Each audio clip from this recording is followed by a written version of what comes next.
Hello. Today on DIY with Chris,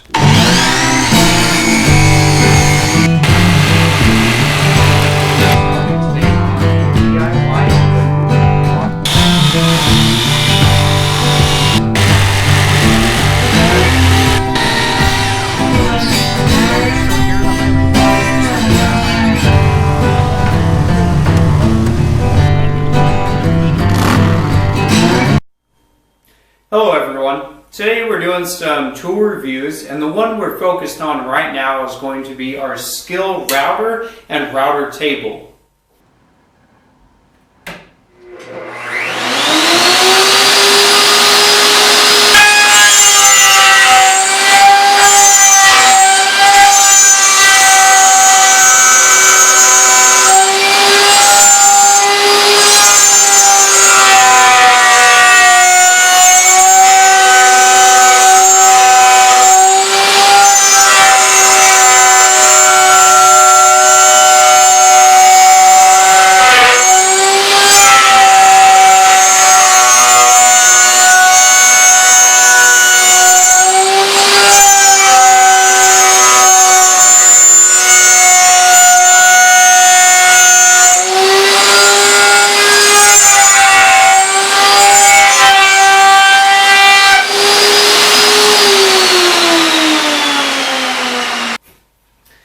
So we have our products right here. First one is our router, and this is exactly how we got it. The cord was already bunched up and everything. We purchased this and the table at the same time, so I've just never had to undo the cord. We've left it bundled up because there's actually a power strip under the table. So main parts on our actual router right now. As we're looking at this base plate actually belongs to the table. It is not part of the router itself. We did have to remove a protective guide that is on the base plate in order to install this piece, but it did come with all the appropriate pieces and everything. We didn't have to buy anything else, and it doesn't compromise the way it works at all. So we did attach this other piece already, and this is what's going to allow us to attach it to the table. Usually there is also a viewing window right here, a plastic window that stays in place, and that's really great when you're actually using this by itself, not with the table, so that you can see exactly what cuts you're making on your piece. So this viewing window lets you actually see the cuts as they're happening in there. We removed the windows so that we could easily get our tool in here to loosen up the chuck and get our bits in and out as it's attached to the table. Do have the standard grips on either side. Next thing you'll see right here, this is how we actually turn it on and off. It's this little slide right here, and we usually just leave it in the on position. It's plugged in, but we will unplug our router table or move the router table to the off position. There's a switch that we'll show you here in a bit. On this other side, we do have a depth adjustment here that helps you just fine tune it as needed. And that's pretty much it for the actual router itself. So we'll put that off to the side for now. We do have the table, so this is an attachment that came with it. We have these pieces right here that can move in and out freely as needed and can be adjusted. Our next thing is, this is all part of the fence, so we have this other piece. We have this clear plastic, and this moves up and down as your wood starts to go through, and this just keeps your fingers away from that actual router bit to keep you from getting injured. So we can remove that if you need to. We have two sets of these guides right here. These are just your safety strips in case your wood gets kicked back. So that's there. How we actually adjust this is there are a couple of screws here in the back so we can loosen it up, and then this fence can actually move backwards and forwards. You can completely remove the fence if you need to. On the actual tabletop itself, you can see numbers on it, and this tells you exactly how far away from the center of the hole that the fence is currently sitting. So it'll give you a better idea of how close you are to making those cuts. Next thing we have here is we do have this little post which should not be installed when you're doing just regular cuts. I have it in there just so it doesn't get lost though. So this post is installed. It just screws right in to the hole that's on top, and we would use that. So we use this post in conjunction with this other piece. This also just has a screw that goes right down into it and will hold it over this. And usually what I'm going to use this for is going to be smaller pieces or maybe like a rounded edge. And so I'm just trying to free float it through the blade. I don't need the rip fence because it'll get in the way. And so I can turn it in there, and we just place it against this post so that it doesn't kick back as much. And then again, this also just keeps us from getting our fingers in there, keeps it away, and gives you that guide.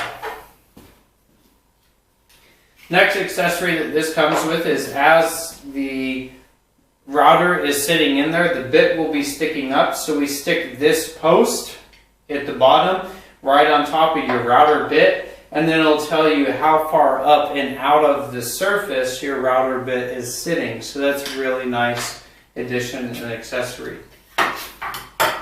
Nice thing also about this table is it does have these storage compartments on the side. I know some of the newer versions actually come with a bag on one side and then this hard case on the other, but I have hard cases on both sides of mine. If I come to the other side, we're going to see our other safety guide. And then I do have a adjustment tool so I can feed items through.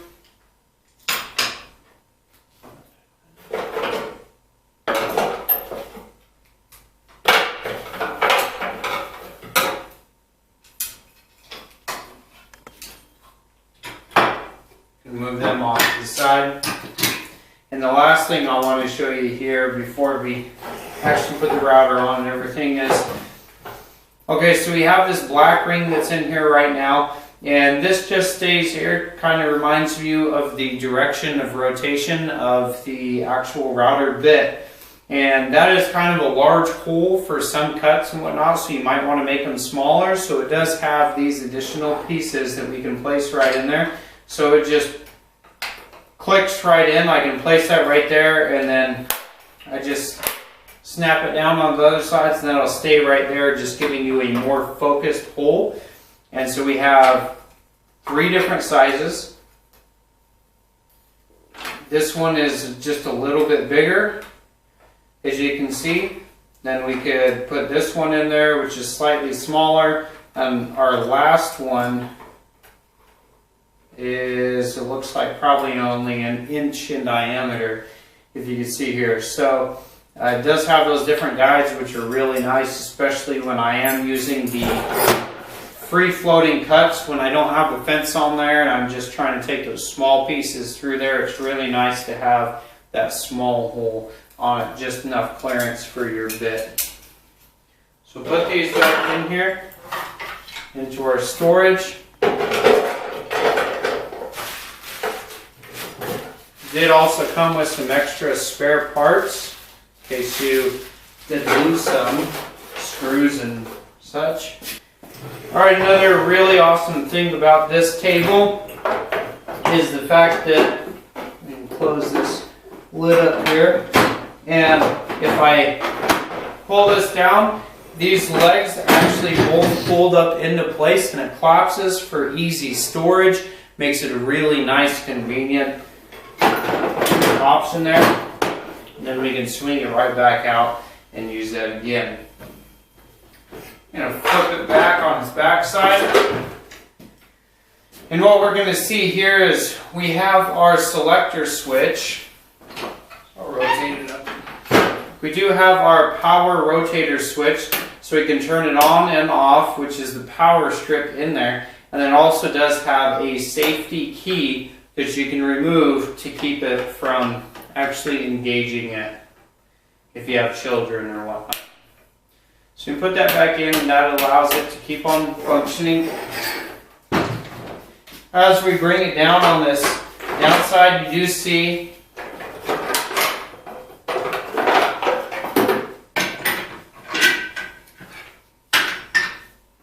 As we bring it down, you see a lever right here, and this lever is what locks the router in when I place it in there. And right here on this back side, there are 2 electrical outlets that we can plug in. That's where I plug my router into, and then this has its own electrical extension cord to plug right into a socket or another extension cord as needed. So again, coming back to our router, you have this router and those pieces that I was talking about a little bit earlier. We have the viewing window, which is right here, and it just snaps right in.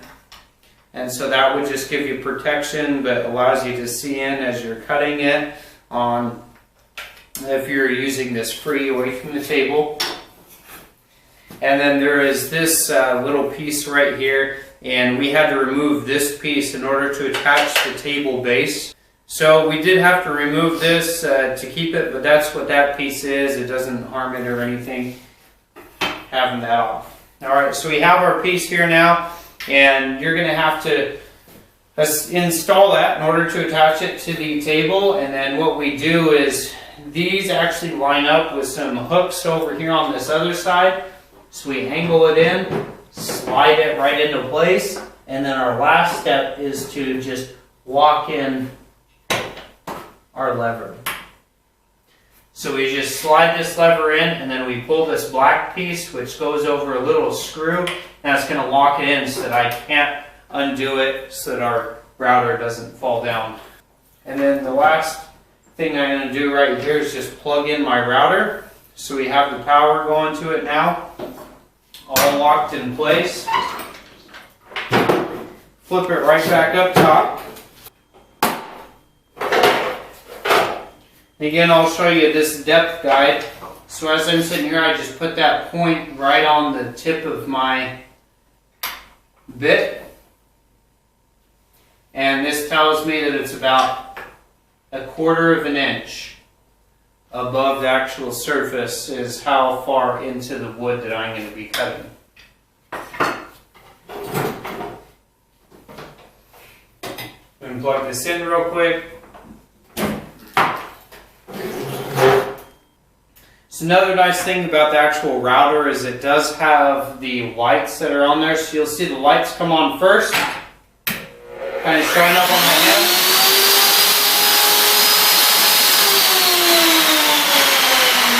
And then it turns on.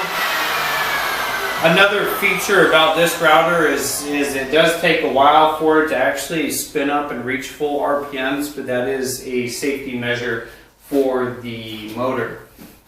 So using our product review sheet, first thing we're going to go over is the actual base router by itself. We purchased this, the list price was $136, and we purchased it at Lowe's for $90. The description on it is take your home woodworking projects to the next level with the Skil 1817 fixed base router.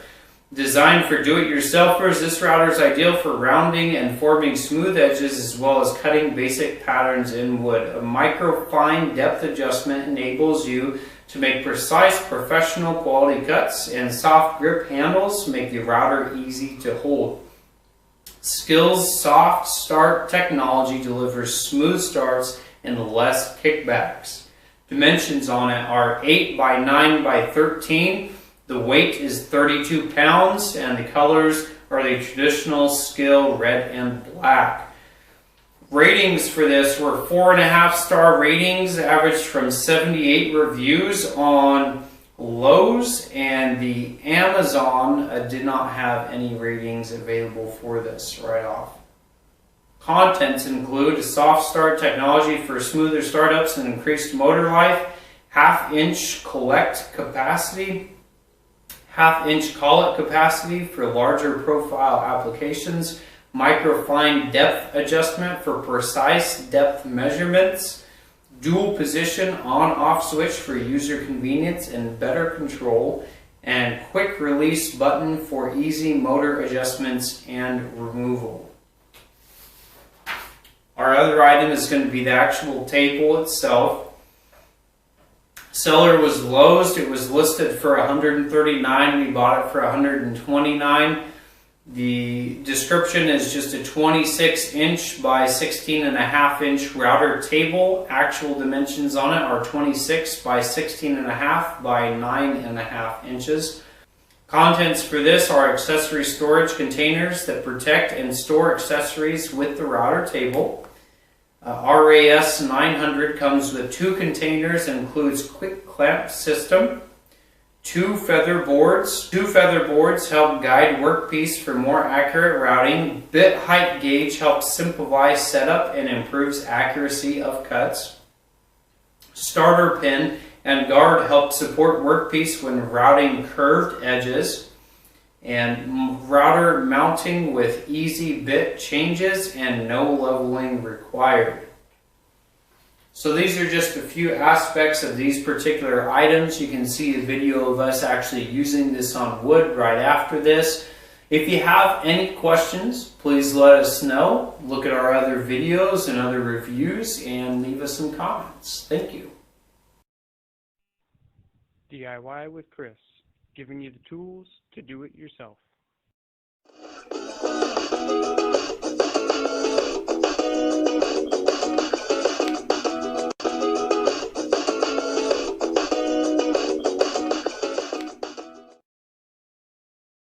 DIY with Chris, giving you the tools to do it yourself.